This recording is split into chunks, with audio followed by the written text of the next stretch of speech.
오늘 설교 제목을 여러분들 한번 같이 저와 함께 받아서 해주시면 좋겠습니다. 애통하는 자의 복. 자, 한 번 더. 애통하는 자의 복. 자, 한 번만 더 합니다. 애통하는 자의 복. 따라는 했지만 애통하는 게 뭐 그리 좋은 건가? 속으로 애통하는 자의 복 따라는 했지만 나도 모르게 내 생각이 애통이라는 의미가 있지 않습니까? 제가 한번 네이버에 찾아봤습니다. 우리 국어적으로는 이 애통이라는 단어가 슬프고 가슴 아프다. 네, 슬프고 가슴 아프다. 애통하다는 뜻이 말이죠. 근데 이게 뭔 복인가? 영어로 mourn. 네. 죽음 앞에 애도하는 것을 mourn이라고 합니다. 애도예요, 애통. 이 성경이 말하는 또 마태복음 5장 4절에 애통하는 자는 복이 있나니 저희가 그들이 위로를 받을 것이며, 그 애통은 죽음 앞에, 사랑하는 자의 죽음 앞에 흐느끼는 애통인데, 애통이 뭔 복인가? 제 말이 아니고 유목사의 의견이 아니고 유목사의 사상이 아니고 하나님의 말씀이에요. 네. 오늘 설교 말씀을 한마디로 하면 오늘 10절에 말이죠. 내가 다윗의 집과 예루살렘 주민에게 은총과 간구하는 심령을 부어주니, 여러분 다윗의 집과 예루살렘 주민에게, 지난주일도 제가 7절을 좀 장황하지는 않지만 조금 더 설명을 드렸는데, 유다의 장막, 또 다윗의 집, 예루살렘 거민 각각을 설명드렸어요. 이제 오늘 이 10절과 또 13장 1절에 나오는 다윗의 집 혹은 다윗 족속과 예루살렘 주민은 하나님의 택한 백성들을 총칭하는 의미라고 여러분들이 받으시면 되겠어요. 하나님께서 다윗의 집, 즉 하나님 백성들, 또 예루살렘 주민, 하나님 택한 백성들에게 뭘 주신다고요? 은총과 간구하는 심령을 부어주셔서 뭐하게 합니까? 애통하게 합니다. 여러분, 애통하고 싶다고 애통되는 게 아니에요. 내가 정말 애통한 적이 근래에 언젠가, 내가 정말 슬퍼서 애달파서 나의 영혼의 문제를 정말 갈구하면서 하나님 앞에 애통한 적이 언젠가, 오늘 말씀을 들으면서 여러분 한번 각자가 헤아려 보시기 바랍니다. 아무나 애통할 수 있는 게 아닙니다. 아무 때나 애통할 수 있는 게 아닙니다. 언제? 은총과 간구하는 성령을 부으실 때 애통할 수 있는데, 그 애통하게 되면 어떤 일이 일어났냐? 제가 결론을 먼저 말씀드립니다. 여러분 13장 1절 다 같이 읽었는데요, 한 번 더 읽어보십시다. 시작. 그날에 죄와 더러움을 씻는 셈이 다윗의 족속과 예루살렘 주민을 위하여 열리리라. 아멘. 뭡니까? 하나님이 성령을 부어주셔서 은총과 간구하는, 통회하는 영을 주시면 우리가 애통하게 되는데, 그 애통으로 인해서 뭐가 열립니까? 죄와 더러움을 씻는 샘물이 열리게 된다는 거예요. 그래서 여러분, 애통하는 것이 복이라는 얘기예요. 오늘 결론은 이 한마디입니다. 네. 오늘 말씀을 잘 들어야지 애통이 왜 복인지 알 수 있게 됩니다. 먼저 하나님은 우리에게 은총과 간구하는 심령을 부어주시겠다. 그것도요, 내가. 그리고 10절의 주어가 내가입니다. 내가. 선지자가 아니고 스가랴가 아니고 제자들이 아니고 내가, 여호와 하나님이 다윗의 집과 예루살렘 주민, 내 사랑하는 백성들에게 첫 번째는 은총을 부어주시고, 여러분 기억하신지 모르겠어요. 9장인가 10장에 보면 하나님께서 그 백성들과의 언약을 끊어버렸어요. 야, 너희들 정말 말 안 듣네. 지독히도 말 안 듣네. 너희들과의 언약 다 무효야. 은총의 줄을 끊어버리셨어요. 근데 하나님이 다시 내가 그날에 은총을 회복시켜 주시겠다. 은총과 간구하는 심령이라고 했습니다. 오늘 10절에 은총과 간구하는 심령을 부어준다 그랬는데, 이 심령이란 단어는 성령입니다. 원어에도 루악, 성령이에요. 은총과 간구하는 성령을 부어준다. 달리 말해서 하나님이 은총의 영과 간구하는 영을 부어주시겠다, 이런 뜻이에요. 지난주일 하나님이 우리를 지키신다, 보호의 돌봄의 말씀을 우리가 나누었는데요, 하나님은 우리를 보호하시되 특별히 성령님을 통해서 그렇게 하셔요. 성령님을 통해서 은총을 주시고 또 은총에 이어서 간구하는 영을 부어주시겠다 말씀하고 있습니다. 먼저는 은총, 즉 은혜입니다. 그레이스. 무엇보다도 성령님은 은총의 영이세요. 은혜의 성령, 진리의 성령, 그리스도의 영, 여호와 하나님의 영, 똑같은 성령이에요. 근데 그 성령의 중요한 특징 중에 하나가 은총을 주신 은총.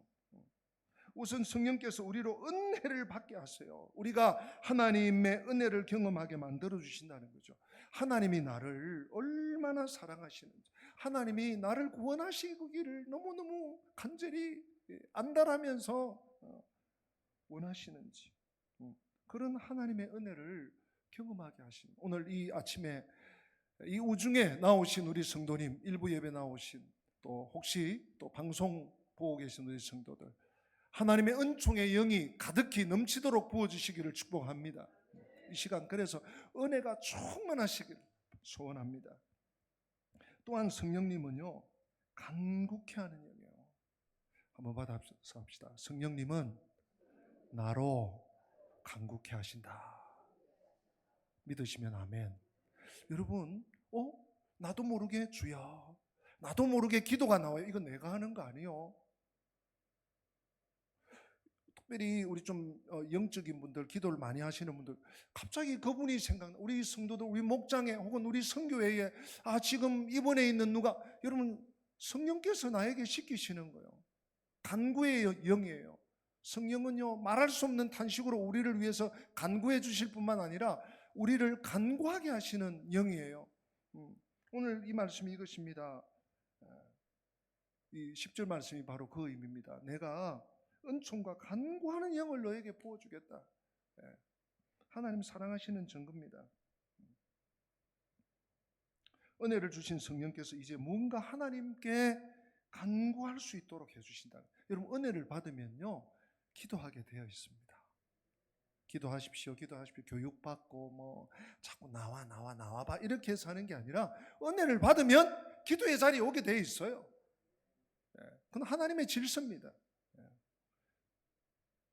근데 자꾸 내가 거부하면 이제 못 느끼는 거죠. 오늘 이 본문의 문맥상 그냥 간구가 아닙니다. 그것은 회개의 간구예요.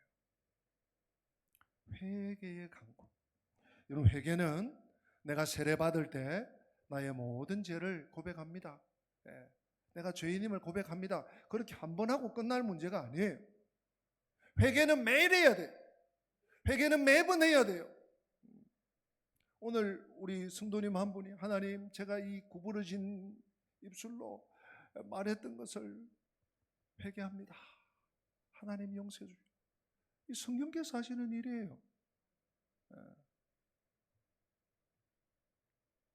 우리가 은혜를 받게 되면 그 다음에 회개하게 됩니다. 물론 회개할 때 하나님 또 은혜를 부어주세요. 그 순서가 뭐가 먼저다 이렇게 평면상에, 직선상에 놓고 얘기할 수 없어요. 하나님께서 은혜를 주시면 우리가 회개하게 되고요. 회개할 때 또 은혜를 7배나 강한 은혜를 부어 주시기도 합니다. 은혜를 받아야 회개할 수 있습니다. 여러분, 진정 하나님의 사랑을 느끼고 은혜를 받게 되면 회개가 저절로 터져 나옵니다. 여러분, 이 회개가 우리의 내면을 깨끗하게 해요. 회개하지 않으면 자꾸 다른 사람의 흠이 보여요. 저 사람 왜 저래? 저 사람 말을 저따 이래? 저 사람 뭐 저래? 왔다 갔다 해? 자꾸 다른 사람의 허물이 보여요. 그게 뭔 줄 아세요? 성경이 말하는 교만입니다. 회개하지 않을 때 이런 일이 일어나는 거예요. 자꾸 내가 다른 사람의 허물이 보이고 다른 사람의 약점이 보이고 다른 사람에 대해서 내가 자꾸 입을 대게 되고 입은 안 돼도 내 생각이 자꾸 가면 내가 지금 교만하고 있다는 거예요. 회개가 내 안에 있는 회개의 영이 잠들어 있다는 거예요. 여러분 기억하셔야 됩니다. 깨달아야 됩니다. 이 말씀을 통해서 은혜를 받아야 회개할 수 있어요.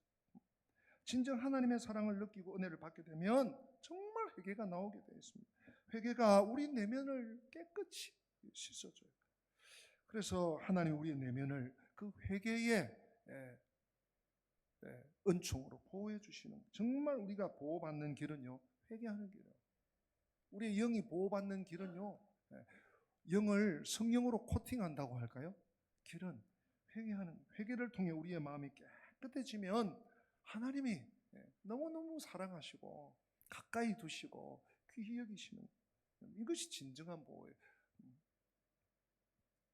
근데 성령님은 특별히 어떤 종류의 회개를 하게 하실까요? 오늘 10절에 보니까 간구하는 심령, 간구하는 영을 부어주니 그들이 그 찌른 바, 누구를 바라보고? 그 찌른 바, 10절에 제가 가진 성경만 있나요? 그들이 그 찌른 바, 누구를? 예? 그를 바라본다. 제가 왜 이렇게 여러분들이 찾아보도록 하는가 하면, 히브리 원문은 그를 바라보고가 아니고 나를 바라보고 이렇게 기록하고 있어요. 그리고 뭐 킹제임스 버전, 예루살렘 버전, NIV 영어 성경, 이 유수한 번역들도 나를 바라보고로 이렇게 번역을 하고 있어요. 원문을 따라 바르게 이것을 좀 제가 번역해 보면 그 찌른 바 나를 바라보고 이렇게 돼야 원어에 충실한 번역이 됩니다. 이게 무슨 의미입니까? 왜 이게 중요합니까? 그러므로 우리가 무엇을 얘기하는가 하면 하나님 앞에서 나의 잘못을 회개하는 것이에요. 나의 잘못. 우리가 정말 민족의 아픔을, 이 나라의 죄악을, 이 대한민국의 죄악을, 한국교회의 아픔을 짊어지고도, 한국교회의 잘못을 지고도 우리가 기도해야 되지만 특별히 먼저 나의 죄를 바라보고 회개해야 할 줄로 믿습니다. 여러분, 회개의 절정이 무엇입니까? 여러분, 십자가입니다. 십자가 앞에 나아가는 거예요. 그 찌른 바 그를 바라보고 나를 바라보고 십자가 앞에서 우리는 회개해야 됩니다. 우리의 죄와 나의 죄와 허물을 담당하사 십자가에서 피 흘려 죽으신, 대속의 죽음을 죽으신 그리스도를 바라보면서 우리는 통회해야 하는 것입니다. 사실 이 구절은, 이 10절 이 구절은 나를 바라보고, 그 찌른 바 나를 바라보고 간구하는, 회개하는, 통회하는 영을 부어주시면 나의 죄악을 그리스도 앞에서, 십자가 앞에서 바라보게 된다, 좋아하게 된다.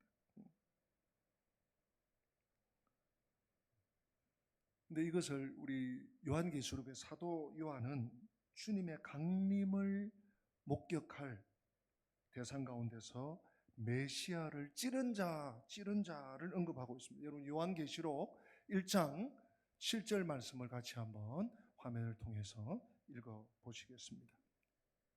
요한계시록 1장 7절 같이 읽어볼까요? 볼지어다 그가 구름을 타고 오시리라. 각 사람의 눈이 그를 보겠고 그를 찌른 자들도 볼 것이요 땅에 있는 모든 족속이 그로 말미암아 애곡하리니 그러하리라. 아멘. 여기서 보세요.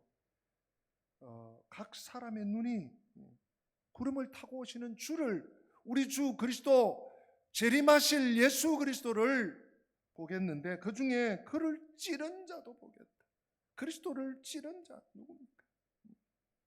땅에 있는 모든 족속이 그로 말미암아 뭐 한다고요? 애곡한다, 애통한다, 곡한다, 통회한다. 스가랴 12장 10절에 묘사된 이 이스라엘 민족의 애통은 요한계시록 1장 7절과 연해서 볼 때는 회개한 믿음의 족속들의 애통으로 확대되고 있습니다. 계시록에서 예수 그리스도를 믿는 족속들이 참된 이스라엘이다 하는 것을 이 말씀을 통해서 연결시키고 있는 거죠. 애곡하는 자, 애통하는 자, 찌른 바 그를 찌른 자들이 볼 것이요. 그런가 하면 마태복음의 마태는 또 이렇게 연결을 지어요. 마태복음 24장 30절 31절 같이 읽어봅시다. 시작. 그때에 인자의 징조가 하늘에서 보이겠고 그때에 땅의 모든 족속이 통곡하며 그들이 인자가 구름을 타고 능력과 큰 영광으로 오는 것을 보리라. 그가 큰 나팔 소리와 함께 천사들을 보내리니 그들이 그의 택하신 자들을 하늘 이 끝에서 저 끝까지 사방에서 모으리라. 아멘. 지금 마태복음 24장에서 마태는 스가랴 12장 10절에 묘사된 찌른 자의 대상을 어디로 확대시키는가 하면 모든 족속으로 확대를 시킵니다. 다시 말해서 마태는 모든 족속들이 예수님을 찌른 자로서 애통해야 할 것이다. 그들이 그의 택하신 자들을 하늘 이 끝에서 저 끝까지 사방에서 모은다. 그래서 그 찌른 모든 자, 모든 족속들이 그리스도 앞에서 애통해야 할 것이다. 이 마태복음 24장에서 언급한 이 통곡은 분명 스가랴 12장 10절에 묘사된 통곡을 암시하고 있는 것입니다. 여러분, 그런 의미에서 우리는 그 찌른 바 나를 바라보고 애통해야 하는 것입니다. 나를 위하여 애통하기를 독자를 위해서 애통하듯 해야 된다. 즉 하나님의 독생자가 내 죄를 짊어지고 십자가에 오르셨는데 그분 앞에서 애통하고 깨어지는 심령이 되어야 하는 것입니다. 그럴 때 우리가 깨끗해질 수 있습니다. 난 아무리 살펴봐도 별로 그렇게 죽일 만큼 잘못한 죄를 지은 것 같지는 않는데 여러분, 이게 우리 일반인들의 죄에 대한 인식이고 시선이에요. 근데 십자가 앞에서 내 죄를 위해서 친히 찔려 죽으신 그 주님을 생각하면 내가 얼마나 못됐고 악독하고 어리석은 자인지를 깨닫게 되는 것입니다. 하나님의 독생자가 내 죄를 짊어지시고 십자가에 오르셨는데 그분 앞에서 애통하고 깨어지는 심령이 될 때 우리는 깨끗해질 수 있습니다. 그 순간 비로소 하나님이 나의 내면은 나의 속 마음을 깨끗하게 하실 것입니다. 바로 이런 일이 어떻게 일어나느냐? 성령님으로 말미암아 일어난다는 거예요. 성령님으로 말미암아. 여러분, 그 10절 하반절에 보면요, 독자와 장자를 언급하고 있습니다. 그죠? 독자와 장자. 여기서 독자는 우리 십자가에 달리신 우리 예수님을 상징한다고 볼 수 있고, 장자는요, 이집트의 바로 그리고 이집트의 모든 족속들의 그 장자, 그들이 죽었잖아요. 그들이 죽었을 때 온 나라가 울음 바다가 되는 그 애통을 말하는 것입니다. 여러분, 또 11절에 먹잇도 골짜기 애통. 뭐 이 성경 역사를 다 설명하기는 시간이 부족합니다만 이 먹잇도 골짜기의 애통은요, 사실은 많은 성경학자들이 요시야 왕의 죽음과 연결을 시키고 있습니다.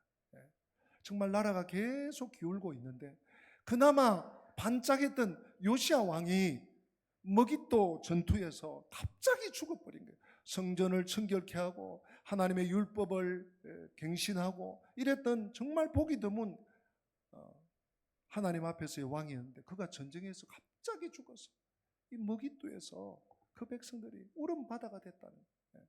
여러분, 이 지금 10장과 11장의 독자와 장자를 위한 애통, 먹잇도 골짜기 애통, 이것은요 그냥 아이고 슬프네, 아이고 안 됐네, 아이고 애달프네. 우리 국어적인 의미에서 애통 정도가 아니에요.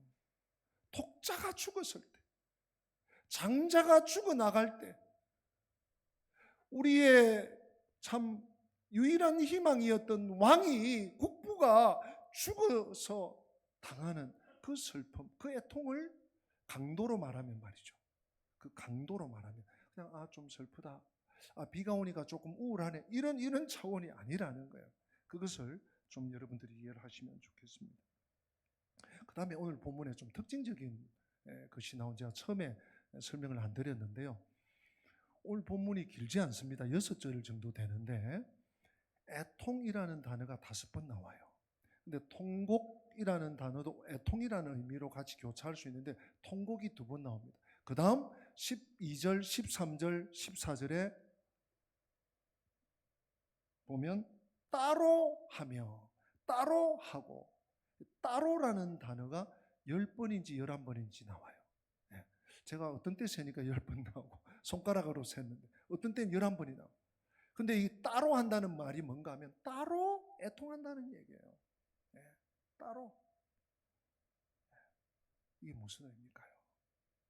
회개는 각자 한다는 거예요. 각자.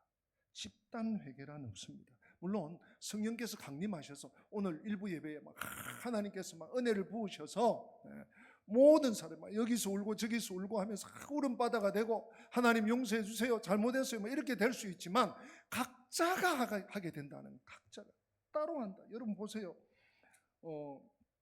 12절부터 보면 온 땅 각 족속이 따로 하고 다윗 족속이 따로 하고 그들의 아내들이 따로 하여 나단의 족속이 따로 하고 그들의 아내들이 따로 하고.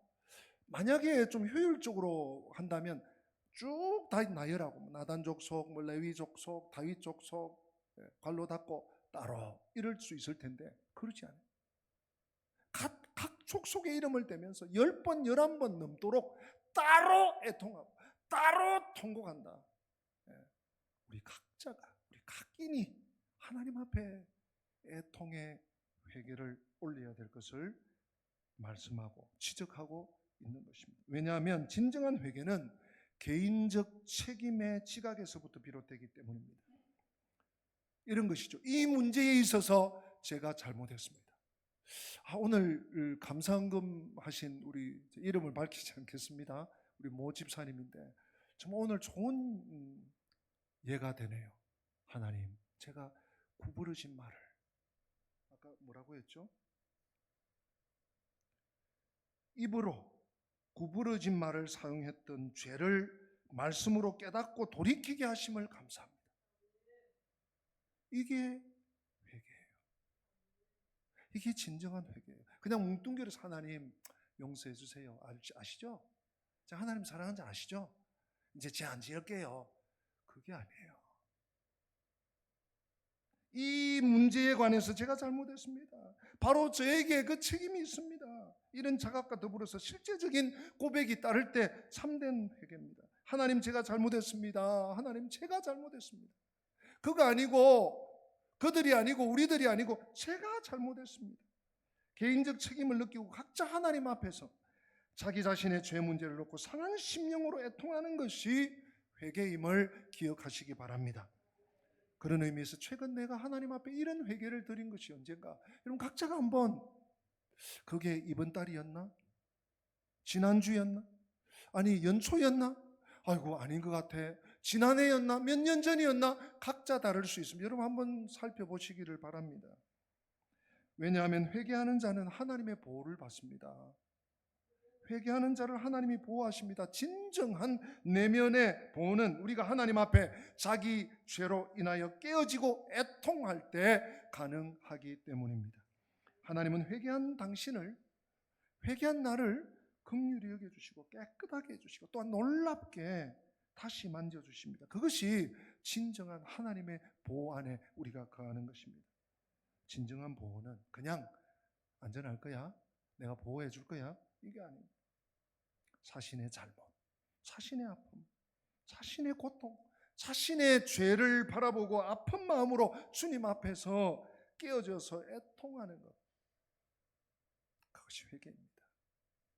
그래서 마태복음 5장 4절에 뭐라고 말씀하고 있습니까? 여러분 마태복음 5장 4절 너무너무 중요한 잘 아는 팔복의 두 번째 복이잖아요. 같이 읽어보십니다.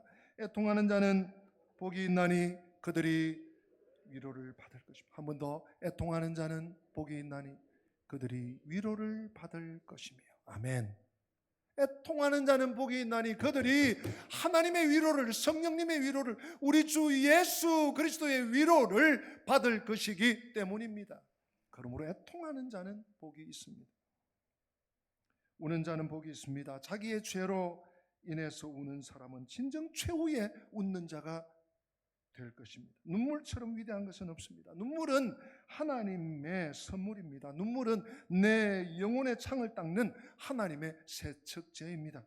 내 더러움을, 내 마음과 내 삶, 내 존재의 찌꺼기와 그 오염을 씻어내기 위해서 최근에 내가 나의 죄를 바라보고 내 안에 있는 이 더러움을, 내 안에 있는 이 사악함을 바라보면서 주님 내가 할 수 있는 게 아무것도 없어요.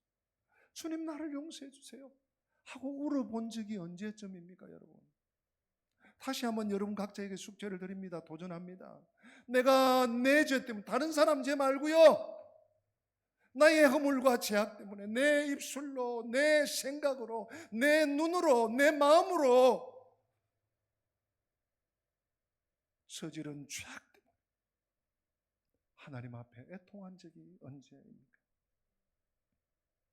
내가 개인적으로 정말 눈물 흘릴 때 성령님이 다가오셔서 나를 만져주시고 위로해 주시고, 너는 내 사랑하는 아들이다, 너는 내 사랑하는 딸이다, 내가 너를 책임져 주마 하고 말씀하십니다. 여기에 하나님의 진정한 위로와 보호가 있는 것입니다. 스가랴는 오늘 죄를 씻는 샘이 흘러나와서 백성들의 부정한 죄악들이 정결케 될 것임을 예고합니다. 여러분 13장 1절 한 번 더 우리 마음에 새기면서 읽어보십시다. 시작. 그날에 죄와 더러움을 씻는 샘이 다윗의 족속과 예루살렘 주민을 위하여 열리리라. 아멘. 오늘 이 일부 예배에 참석하신 성도님들에게 죄와 더러움을 씻는 샘이 활짝 열리시기를 축복합니다. 회개의 영이 부어주시기를 충만히 부어주시기를 축복합니다. 이 샘은 에스겔 47장에 묘사된 성전에서 흘러나오는 그 물을 연상시킵니다. 그런가 하면 요한계시록 22장 1절에서 3절에 어린 양의 보좌로부터 흘러나오는 생명수 강과도 연결이 됩니다. 여러분 요한복음 7장 37절부터 38절까지 우리 같이 한번 읽어보기 원합니다. 우리 주님이 이렇게 말씀하십니다. 선포하십니다. 같이 읽어봅니다. 누구든지 목마르거든 내게로 와서 마시라. 나를 믿는 자는 성경의 이름과 같이 그 배에서 생수의 강이 흘러나리라. 아멘. 그 배에서 생수의 강이, 생명수 샘물이, 죄와 더러움을 씻는 샘물이 흘러나리라. 누가? 나를 믿는 자는, 예수에게 가는 자는, 예수님만 붙잡고 사는 자는. 이것을 요한이 뭐라고 해석합니까? 39절에 같이 읽어볼까요? 이는 그를 믿는 자들의 받을 성령을 가리켜 말씀하신 것이라. 요한은 예수님께로부터 흘러나오는 이 생수를 성령으로 확실히 이해하고 있습니다. 예수 그리스도께서 보내시는 성령은 죄를 씻어줍니다. 죄악된 영혼을 정결하게 해줍니다. 그러므로 죄를 씻어주는 스가랴의 샘은 그리스도께서 보내시는 생수, 즉 성결의 성령을 통해서 이루어지는 것입니다.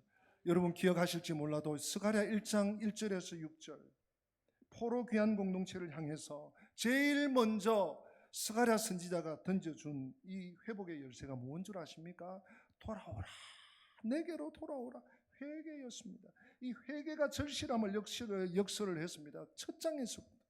그런가 하면 종말의 회복도, 우리의 궁극적인 회복도 역시 회개가 진행되어야 함을 오늘 이 12장 10절 이하, 특별히 13장 1절 말씀이 죄와 더러움을 씻는 샘도 회복된 이 회개가 강조되고 있습니다. 이것은 오늘 우리의 신앙 공동체 역시 예외가 될 수 없습니다. 우리 영광교회 성도 한 분 한 분 예외 없습니다. 죄를 씻는 셈이 우리의 찢기와 혼잡물들을 정결케 하지 않는 한 참된 회복은 없습니다.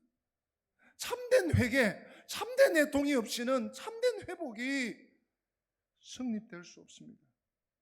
그러나 어떻게 이 더러운 찢기와 혼잡물들을 버리고 순결한 남은 자로 변화될 수 있을까요? 그것은 오직 죄를 씻는 셈으로 오신 성령의 역사로만 가능한 것입니다.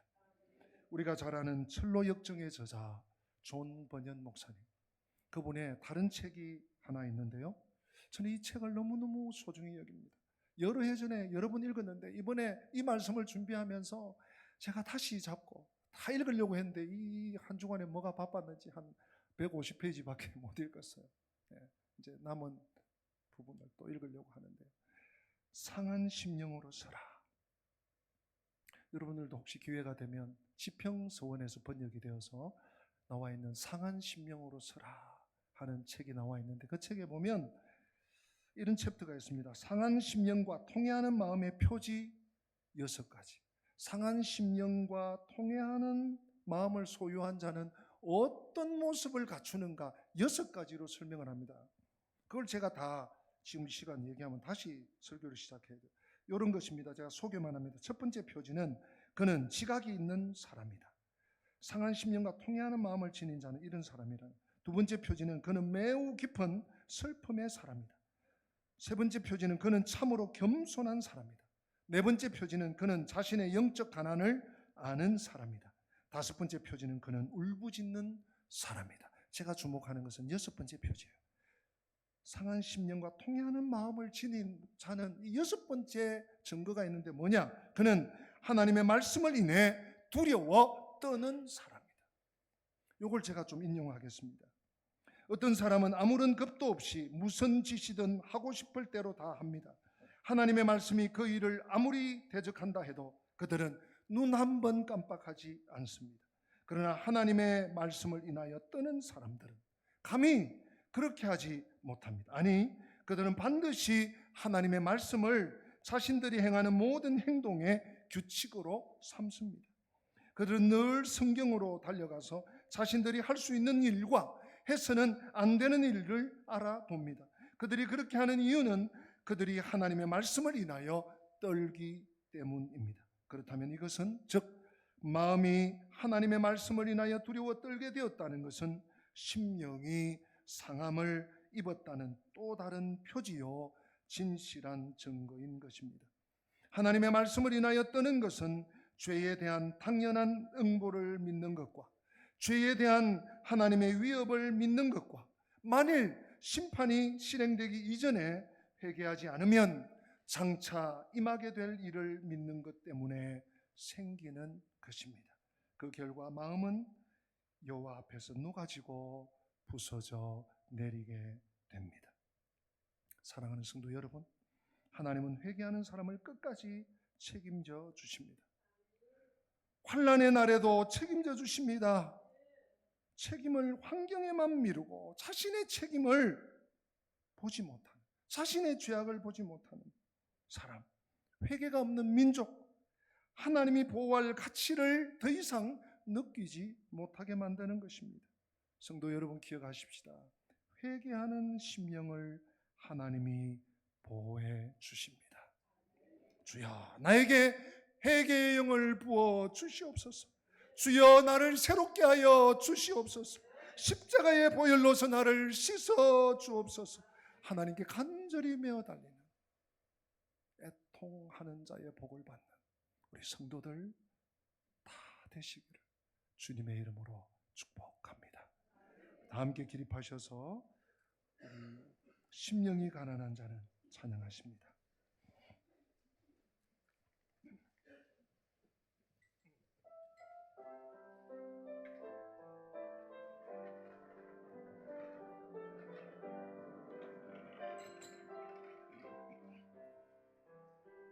영이 가난한 자 천국이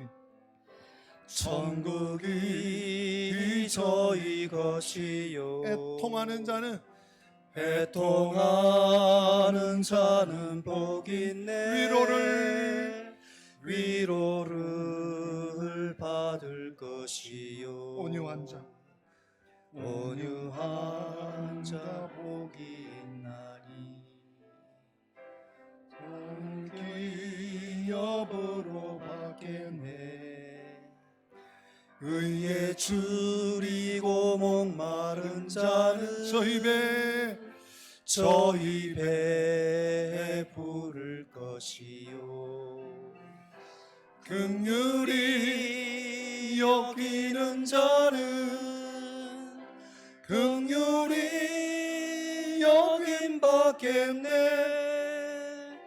마음이 정결한 자는 하나님을 볼 것이요 화평케 하자는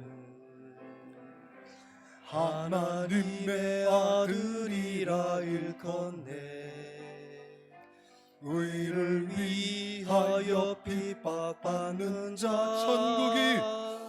천국이 우리 오른손을 들고 찬양합시다. 내게도 주소서 아멘 내가 복을 받기 원하네 오네 주여